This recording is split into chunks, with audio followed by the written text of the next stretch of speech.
نحمده ونصلي على رسوله الكريم اما بعد فقد قال الله تبارك وتعالى كما ورد في سورة آل عمران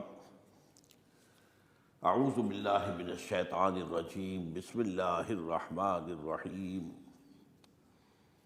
ان اول بیت وضع للناس للذی ببکۃ مبارکا وہدی للعالمین فیہ آیات بینات مقام ابراہیم ومن دخلہ کان آمنا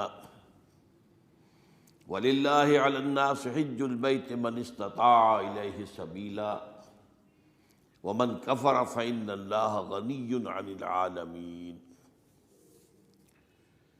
وقال عز وجل كما ورد في سورة الحج وَلِكُلِّ أُمَّةٍ جَعَلْنَا مَنْسَكًا لِيَذْكُرُوا اسْمَ اللَّهِ عَلَى مَا رَزَقَهُم مِّن بَهِيمَةِ الْأَنْعَامِ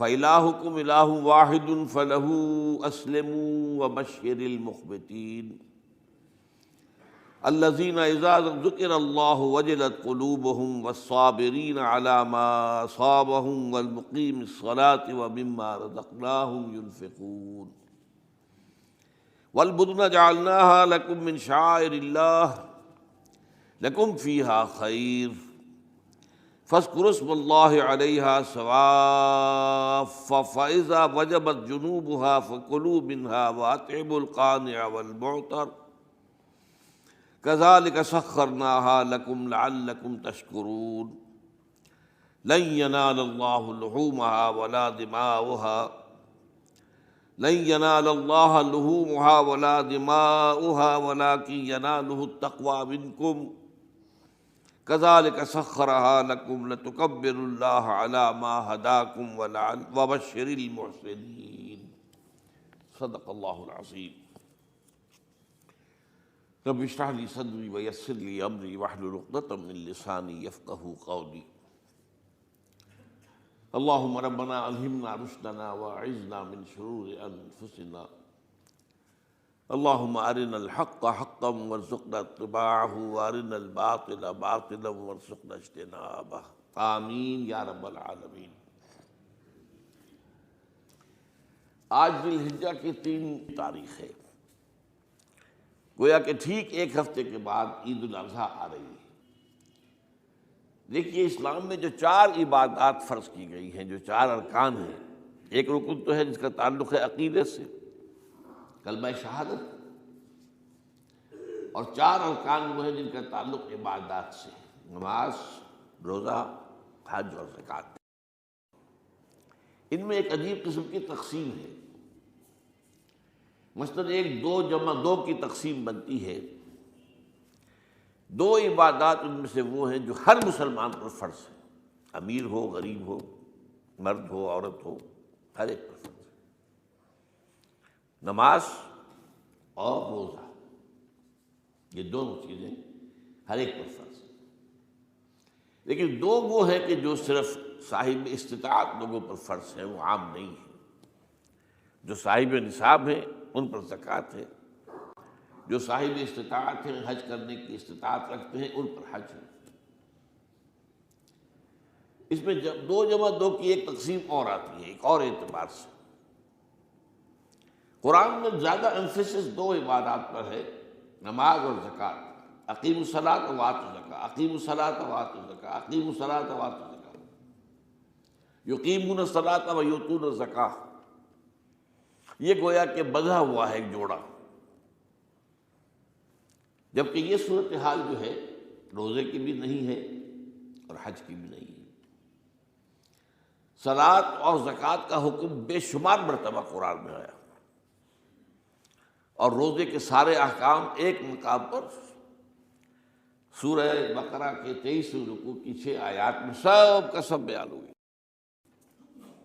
باقی تو بعض جگہوں پر اس کا صرف اس اعتبار سے تذکرہ ہے کہ اگر کوئی کفارہ ادا کرنا ہے اس کے لیے اتنے روزے رکھ لو، ورنہ یہ ہے کہ روزے کا اپنی جگہ پر مستقل بذات جو ہے وہ ذکر یا حکم موجود نہیں۔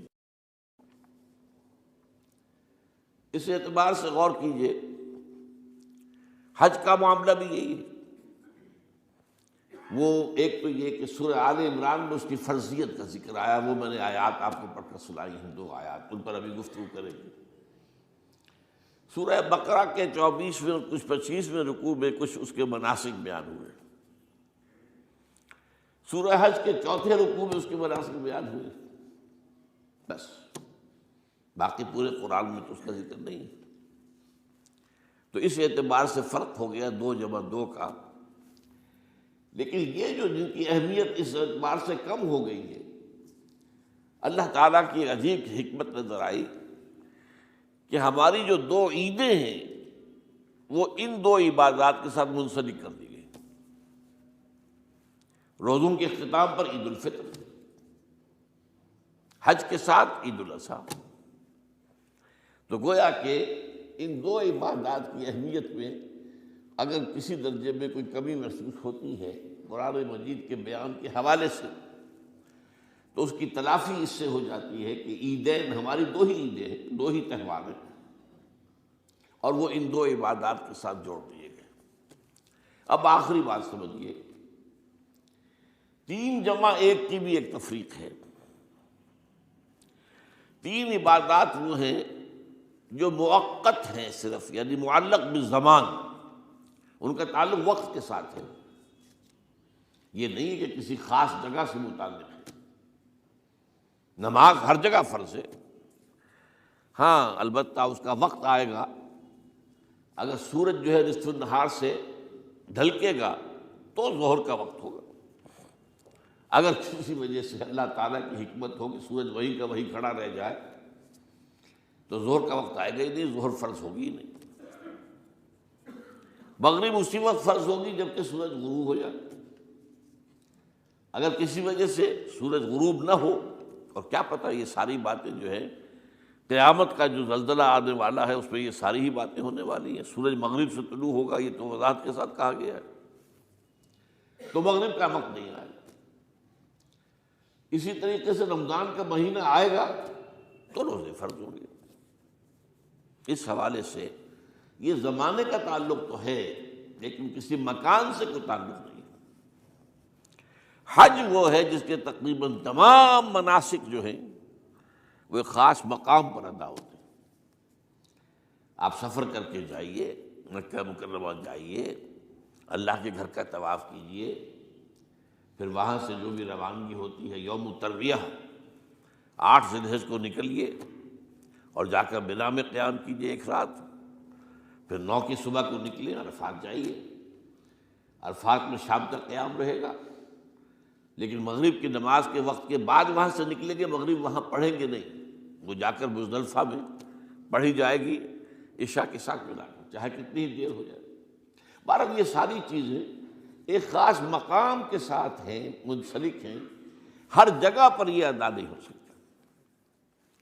اب اس میں دیکھیے حکمت نظر آ رہی ہے، چونکہ حج جو ہے ایک خاص جگہ پر ایک خاص مقام سے وابستہ ہے، اس کے ساتھ جو عید الاضحیٰ وابستہ کی گئی ہے، یہ گویا کہ حج ہی کے ایک رکن کو پھیلا دیا گیا ہے۔ قربانی جو مناسک حج میں بڑی اہمیت کی حامل ہے، اسے عام کر دیا گیا۔ تم مدینہ مکے تو نہیں پہنچ سکے ہو لیکن یہاں پر قربانی کے اندر تو شریک ہو جاؤ، اور بعض مشابہتیں اور بتائی گئی ہیں کہ ذی الحجہ کا چاند طلوع ہو جائے تو اس کے بعد حجامت نہ کراؤ، ناخن نہ کاٹو، وہ جو کچھ بھی آپ کو معلوم ہے احرام کی کچھ پابندیاں ہوتی ہیں، ایک مشابہت کسی درجے میں، ٹھیک ہے ہم وہاں نہیں ہیں لیکن ان کے ساتھ ایک مشابہت پیدا ہو رہی ہے۔ تو قربانی در حقیقت جو ہے عید الاضحیٰ وہ گویا کہ ایکسٹینشن ہے حج کی، کہ تمام عالم اسلام کے اندر جو ہے تمام مسلمان جہاں بھی کہیں ہیں وہ حج کے اس ایک منسک کے اندر شریک ہو جاتے ہیں۔ تو یہ میں نے چند باتیں تمہیداً عرض کی ہیں ان عبادات 4 کے بارے میں، ان کی جو ریلیٹیو حیثیت ہے ہمارے دین میں۔ اب آئیے حج کا معاملہ کیا ہے، وہ پورا ایک خاص علاقے سے متعلق ہے اور ایک خاص شخصیت سے متعلق ہے، یہ بھی نوٹ کر لیجیے۔ چنانچہ جو آیات میں نے آپ کو سنائی حج کے بارے میں، ان اول بیت وضع للناس للذی ببکۃ مبارکم وہدی للعالمین، یقیناً پہلا گھر جو بنایا گیا لوگوں کے لیے، یعنی اللہ کی عبادت کے لیے، کہ لوگ وہاں جمع ہوں اللہ کی عبادت کے لیے، وہ ہے جو بکہ میں ہے۔ بکہ اور مکہ یہ ایک ہی لفظ ہے۔ تورات میں بکہ کا لفظ آیا ہے، قرآن مجید میں مکہ۔ یہ تھوڑا فرق جو ہے یہ تلفظ کا ہو جایا کرتا ہے مختلف زبانوں کے اندر۔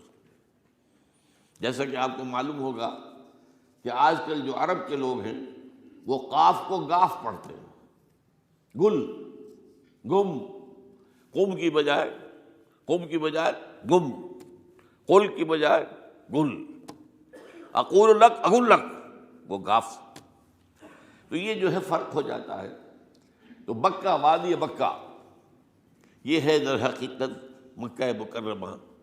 تو پہلا گھر جو بنایا گیا ہے، اور اس کے بارے میں جو یہ عام طور پر مشہور ہے کہ اس کے معمار حضرت ابراہیم ہیں، یہ بات صحیح نہیں ہے۔ اس کے معمار اول حضرت آدم علیہ السلام خود ہیں۔ اول بیت ہے نا، پہلا گھر۔ تو کیا یہ ممکن ہے کہ آدم سے لے کر ابراہیم تک کوئی گھر اللہ کی عبادت کے لیے بنا ہی نہ ہو؟ تو ناممکنات میں سے اولا بیت میں خود دلیل موجود ہے۔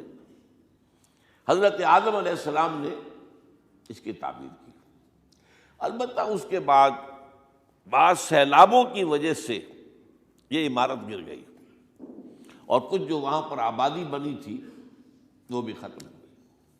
تو ایسے آتے ہیں، آپ کو معلوم ہے کہ یمن میں جب ان کا ایک بند ٹوٹا تھا بہت بڑا، سد معارم، تو پھر وہاں جو اتنی خوشحالی تھی، اور جو وہاں پر جو باغات تھے اور جو کھیتیاں سب برباد ہو گئی، اور وہاں سے لوگ جو ہے نقل مکانی کرنے پر مجبور ہو گئے۔ یہی یمن کے قبائل تھے جو جا کر شام اور عراق میں آباد ہوئے۔ یہی یمن کے دو قبیلے تھے جو مدینے میں آ کر آباد ہوئے، اوس اور خزرج، یہ یمن کے قبیلے تھے۔ تو اس بند کے ٹوٹنے کے بعد اگر خدا نہ خواستہ اگر ہمارا تربیلا ڈیم ٹوٹ جائے کیا ہوگا؟ پچھلے دنوں خبریں آئی ہیں اخبارات میں کہ ہندوستان میں غور ہو رہا ہے اس پر کہ تربیلا ڈیم کو اڑا دو۔ وہ سوچ رہے ہیں پاکستان کو ختم کرنے کی سبیل کیا ہو سکتی ہے؟ تو بڑی سمپل ہے اور بڑا آسان کام ہے، بمبارڈمنٹ کر دینا جو ہے۔ ٹھیک ہے، ان کا جہاز آئیں، کچھ کو ہم گرا بھی لیں گے، لیکن کچھ تو آ کر جو ہے وہاں پر وہ اپنے بم جو ہے وہ ہدف کے اوپر گرا جائیں گے، کیا ہوگا؟ یوں سمجھیے کہ جو سونامی کا آیا تھا سیلاب، وہ سونامی کا سیلاب آئے گا پاکستان کے اوپر، اور ہر چیز تباہ و برباد ہو جائے گی۔ کم سے کم یوں سمجھیے کہ تقریباً 100 میل کی چوڑائی میں، اور یہ سب جو ہے ریگستان بن جائے گا، ہر چیز ختم ہو جائے گی، خدا نہ خواستہ۔ تو بہرحال سد معارف کے بعد یہ صورتحال واقع ہوئی تھی۔ تو اس کے بعد سے یہ جو ہے یہ اللہ کا گھر یہ جو ہے گرا ہوا تھا۔ اس کی کوئی اب صرف یہ کہ قواعد رہ گئے تھے۔ قواعد کہتے ہیں جو بنیادیں ہوتی ہیں، وہ پھر اللہ تعالیٰ نے حضرت ابراہیم کو بتائی کہ یہ ہیں وہ بنیادیں جن پر کہ وہ گھر ہوتا تھا۔ وَإِذْ يَرْفَعُ إِبْرَاهِيمُ الْقَوَاعِدَ مِنَ الْبَيْتِ وَإِسْمَاعِيلُ، ان بنیادوں پر حضرت ابراہیم اور اسماعیل نے مل کر دو معماران حرم نے یہ عمارت جو ہے دوبارہ تعمیر کی ہے۔ تو گویا کہ حضرت ابراہیم علیہ السلام معمار دوم ہیں، معمار اول اس کا جو ہے وہ خود حضرت آدم علیہ السلام۔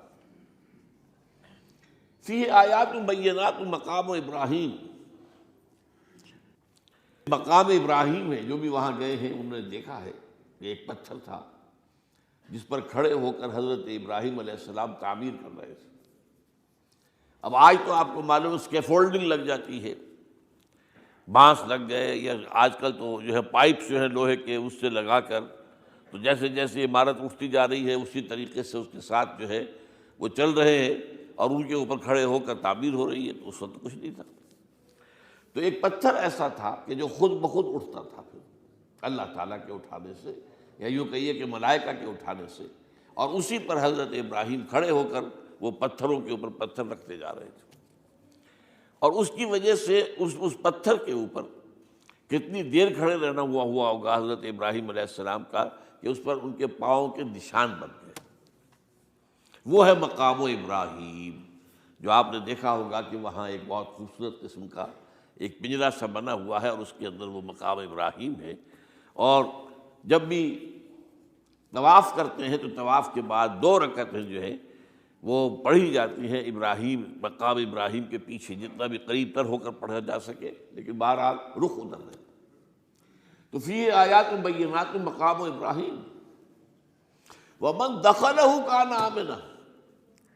تو ایک تو یہ کہ وہ نشانیاں ہیں، وہ اللہ تعالیٰ جن لوگوں کی کہ دل کی آنکھ کھلی ہو، روحانی آنکھیں کھلی ہو، ان کو دکھاتا ہے، اور ایک وہ ہے کہ جو ہماری ان سامنے کی ظاہری آنکھوں کو بھی نظر آتی ہے۔ یہ نوٹ کر لیجئے کہ یہ مقام امن کا گہوارہ رہا ہے۔ عرب میں لوٹ مار، قتل، غارت، قتل کے بدلے میں قتل، پھر قتل کے جواب میں قتل چلتا تھا، لیکن اس وقت بدترین دور میں بھی عربوں کا معاملہ یہ تھا کہ کوئی شخص فرض کیجئے کہ وہ کئی مہینے سے اپنے باپ کے قاتل کو ڈھونڈ رہا ہے تاکہ قصاص لے سکے، بدلہ لے سکے، اسے قتل کر سکے، اسے کہیں نظر نہیں آ رہا، اچانک حرم میں نظر آ جاتا ہے، وہاں وہ نقصان نہیں پہنچائے گا اسے۔ یہ امن کا گھر ہے، اللہ تعالیٰ نے اسے امن کی جگہ بنایا ہے، بلد الامین کہا گیا ہے اس کو، امن والا شہر۔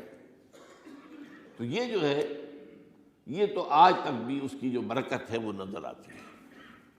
وَمَن دَخَلَهُ كَانَ آمِنًا وَلِلَّهِ عَلَى النَّاسِ حِجُّ الْبَيْتِ مَنِ اسْتَطَاعَ إِلَيْهِ سَبِيلًا، اور اللہ کا حق ہے اپنے بندوں پر کہ وہ حج کریں اس کے اس گھر کا، جو کوئی بھی استطاعت رکھتا ہو سفر کی۔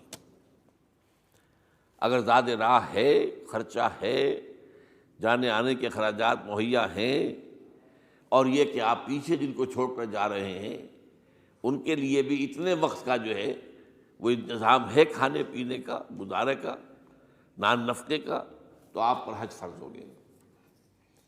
اب اگر اس فرضیت کے بعد کوئی شخص تاخیر کرتا ہے تو وہ بڑے گناہ کے اندر مبتلا ہے۔ جیسے ہی فرضیت ہو جائے، پہلا کام جو ہے، پہلا قرض جو ہے، یوں سمجھیے یہ اللہ کا قرض ہے بندوں پر۔ یہ لام جو آتا ہے، لام اور اعلیٰ، لام کسی کے حق کے لیے، اعلیٰ کسی کے اوپر حق ہونا۔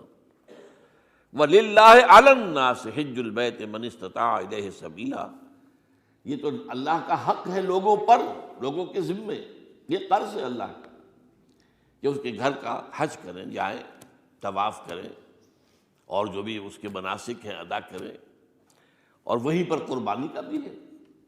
لِيَشْهَدُوا مَنَافِعَ لَهُمْ وَيَذْكُرُوا اسْمَ اللَّهِ فِي أَيَّامٍ مَّعْلُومَاتٍ عَلَىٰ مَا رَزَقَهُم مِّن بَهِيمَةِ الْأَنْعَامِ فَكُلُوا مِنْهَا وَأَطْعِمُوا الْبَائِسَ الْفَقِيرَ، اسی کے اندر جو ہے مناسک کے اندر قربانی بھی ہے۔ افریقہ میں آپ کو معلوم ہے، شمالی افریقہ میں زیادہ تر لوگ جو ہیں جیسے کہ ہندوستان پاکستان میں ویسے ہیں، لیکن آپ جنوب میں چلتے جائیے تو رنگ گہرا ہوتا چلا جائے گا، انتہائی سیاہ رنگ وہ بھی ہے، سب آ رہے ہیں، شکلیں جدا ہیں، زبانیں جدا ہیں، لیکن سب کے سب جو ہے ایک ہی نغمہ ان کی زبان پر ہے ایک ہی نغمہ، کہیں واضح کہیں مبہم، وہ ایک ہی مذہب، لبیک اللہم لبیک لبیک لا شریک لک لبیک ان الحمد والنعمت لک والملک لا شریک لک۔ اب یہ ترانہ ہے، توحید کا ترانہ ہے، اور گونج رہی ہے اس وقت، آپ اندازہ نہیں کر سکتے کہ وہ پوری سرزمین گونج رہی ہوگی اس ترانے کے ساتھ، کیونکہ تھوڑی تھوڑی دیر کے بعد نئے قافلے داخل ہو رہے ہیں۔ ابھی ایک قافلہ جو ہے اس نے سعی مکمل کی ہے، دوسرا شامل ہو گیا، بلکہ اس کے دوران ہی ابھی اس کا ختم نہیں ہوا کہ تیسرا قافلہ چلا رہا ہے۔ وہ تو یہاں تو ظاہر بات ہے کہ میں نے چونکہ ایک نقشہ اپنی نگاہوں سے دیکھا ہے، مدینہ منورہ سے اور مکہ مکرمہ جاتے ہوئے رات کے وقت، کہ کہیں جو ہے وہ روشنیوں کی وہ قطار ٹوٹتی ہی نہیں تھی، مسلسل معلوم ہوتا ہے کہ سڑک کے اوپر گاڑی ہے، مسلسل، کہیں اس کے اندر وقفہ ہے ہی نہیں۔ اتنے بڑے پیمانے پر، اتنے بڑے پیمانے پر، اتنے بڑے پیمانے پر لوگ جمع ہو رہے ہیں۔ زبانیں جدا ہیں، ایک دوسرے کی زبان نہیں سمجھتے، لیکن ایک زبان اور بھی ہوتی ہے جو بغیر بولے سمجھ میں آتی ہے، اس سے معلوم ہوتا ہے سب کے لیے محبت ہے، ہمارے بھائی ہیں، تمام مسلمان ہیں۔ بعض کے اندر یہ محبت کا جذبہ زیادہ ہے۔ ترکوں میں انڈو پاکستان کے لوگوں کے لیے بہت محبت ہے۔ اب وہ بات جو نہیں کر سکتے، سمجھا نہیں سکتے، لیکن ان کی آنکھوں سے، ان کے انداز سے وہ محبت ٹپکی پڑتی ہے۔ تو عالمگیریت جو ہے اسلام کی، ہماگیریت، عالمگیریت، آفاقیت، اس کا جو مظہر نظر آتا ہے وہاں تھا۔ پھر یہ کہ ہمارے ہاں کی جتنے بھی فرقہ بندیاں ہیں وہ وہاں ختم ہو جاتی ہیں۔ وہاں اہل حدیث ہیں، حنفی ہیں، مالکی ہیں، شافعی ہیں، حنبلی ہیں۔ یہ کام بھی کیا ہے آ کر انہوں نے آل سعود نہیں، ورنہ اس سے پہلے جو ہے وہ 4 مصلے علیحدہ تھے، وہاں پر 4 جماعتیں علیحدہ ہوتی تھی۔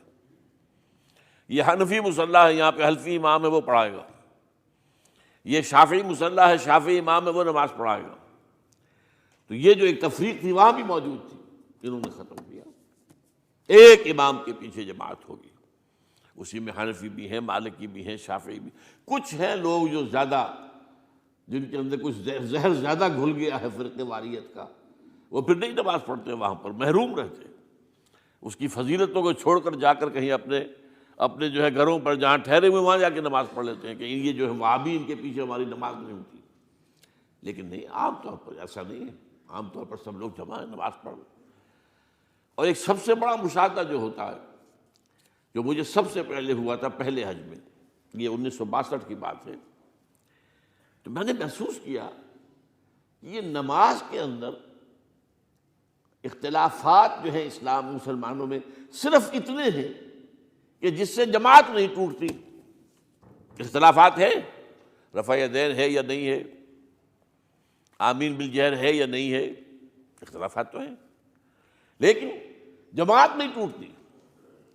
وہ جو ڈرل ہے، ڈرل جیسے کہ ڈرل ہوتی ہے، آرمی پریڈ ہو رہی ہے، وہ ڈرل ختم نہیں ہوتی۔ ایسا نہیں ہے، میں نے جب سوچا اگر کسی مسلک کے نزدیک رکوع بھی 2 ہوتے، جیسے سجدے 2 ہیں، تو وہ لوگ تو ایک رکوع کے بعد دوسرا رکوع کرتے اور باقی لوگ سجدے میں چلے گئے ہوتے، جماعت ٹوٹ جاتی۔ یا اگر کسی کے نزدیک ہر رکعت کے اندر جیسے رکوع ایک ہے، سجدہ بھی ایک ہی ہوتا، تو کچھ لوگ تو ایک سجدہ کر کے کھڑے ہو جاتے ہیں اور دوسرے لوگ جو ہے دوسرا سجدہ کر رہے ہوتے ہیں، جماعت ٹوٹ جاتی۔ تو یہ میں سمجھتا ہوں کہ یہ کس کی حکمت ہے، کس نے یہ طے کیا کہ ٹھیک ہے آپ میں رنگا رنگی بھی ہو، اے ذوق اس چمن کو ہے زیب، اختلاف سے اختلاف بھی ہے، رفع یدین بھی ہو رہا ہے، آمین بالجہر بھی ہو رہا ہے، نہیں بھی ہو رہا ہے، سب کچھ ہے، لیکن وہ اجتماعیت نہیں ٹوٹ رہی۔ یہ وہ یوں سمجھیے کہ یہ زندہ معجزہ ہے اسلام کا کہ 1400 برس بیت گئے ہیں اور کتنے بڑے علاقے میں یہ اسلام پھیلا ہے، اور یہ کہ مختلف مسالک وجود میں آئے، اس میں کوئی شک نہیں ہے۔ حنفی ایک علاقے کے اندر آپ کو ملیں گے صرف شافعی، ہندوستان کا بھی مغربی ساحل کے صرف شافعی ملیں گے آپ کو۔ اس سے آگے آپ جائیے، چونکہ یہ عرب تاجروں کے ذریعے سے ایمان لائے ہیں یہ لوگ، سری لنکا کے لوگ ہیں، انڈونیشیا کے لوگ ہیں، ملیشیا کے لوگ، سب شافعی ہیں۔ ہندوستان میں چونکہ اوپر سے شمال سے آیا ہے اسلام، یہ ترکوں کے ذریعے سے آیا ہے، اور وہ کٹر حنفی تھے، یہاں حنفیت آئی ہے۔ ترک جو ہے کٹر حنفی، یہ ترکی تو تھے جو آئے تھے۔ یہ کون تھا؟ محمود غزنوی کون تھا؟ سبکتگین کون تھا؟ الپتگین کون تھا؟ بختیار کاکی کون تھا؟ قطب الدین بختیار، یہ کون تھے؟ سب ترک۔ اور ترک بھی کون؟ غلامان، خاندان غلامان یاد کیجیے۔ لیکن بہرحال ان کے ذریعے سے جو اسلام ان کے ساتھ آیا ہے وہ خالص حنفی اسلام، تو کوئی حرج نہیں، وہاں جا کر سب جمع ہو جاتے ہیں ایک وحدت کے اندر۔ تو یہ چند مشاہدات وہاں کے ہوتے ہیں جو ہماری ظاہری آنکھوں کو بھی نظر آ جاتے ہیں، جس کا کہ قلب کے اوپر بڑا گہرا اثر پڑتا ہے۔ اب میں ایک موضوع لے رہا ہوں یہ جو قربانی کا مسئلہ ہے اس کے بارے میں ایک زمانے میں تو بہت منکرین حدیث کی طرف سے اس کے خلاف بڑی جو ہے ایک مہم چلی تھی کہ ختم کیا جائے اس کو، یہ خام خواہ جو ہے خرچ ہوتا ہے بہت بڑا اور ضائع ہوتا ہے گوشت، اتنے بڑے پیمانے پر گوشت ہوتا ہے کھایا نہیں جاتا۔ اچھا ایک زمانے میں فریج بھی نہیں تھے، یہ بھی نہیں کہ آپ محفوظ کر دیں، گوشت ضائع بھی ہو سکتا تھا، اور بھی چیزیں جو ہے وہ گوشت کی وہ صحیح طور سے استعمال نہیں ہوتی تھی۔ تو اس کے اوپر بڑا پروپیگنڈا منکرین حدیث کا رہا کہ یہ جو ہے قربانی صرف حج کے موقع پر ہے۔ میں اس کی نفی کے لیے آج آپ کو بتا رہا ہوں کہ سورہ حج کے اندر جو 2 رکوع ہیں، ایک چوتھا ایک پانچواں، چوتھے رکوع میں بھی قربانی کا ذکر ہے، پانچویں میں بھی قربانی کا ذکر ہے۔ یہ ایک دم جو ہے ایک جگہ پر جو 2 طرح کی قربانیوں کا ذکر ہو رہا ہے، یہ کیوں ہو رہا ہے؟ چوتھے رکوع میں وہ مناسک حج کے ساتھ اس کا ذکر ہے، وہاں جو فرمایا گیا لِيَشْهَدُوا مَنَافِعَ لَهُمْ وَيَذْكُرُوا اسْمَ اللَّهِ عَلَىٰ مَا رَزَقَهُم مِّن بَهِيمَةِ الْأَنْعَامِ فِي أَيَّامٍ مَّعْلُومَاتٍ عَلَىٰ مَا رَزَقَهُم مِّن بَهِيمَةِ الْأَنْعَامِ فَكُلُوا مِنْهَا وَأَطْعِمُوا الْبَائِسَ الْفَقِيرَ۔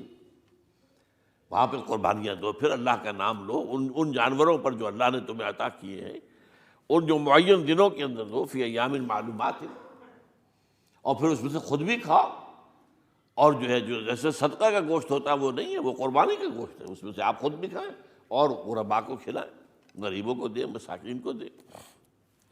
تو یہ پورا حکم آ چکا ہے چوتھے رکوع کے اندر۔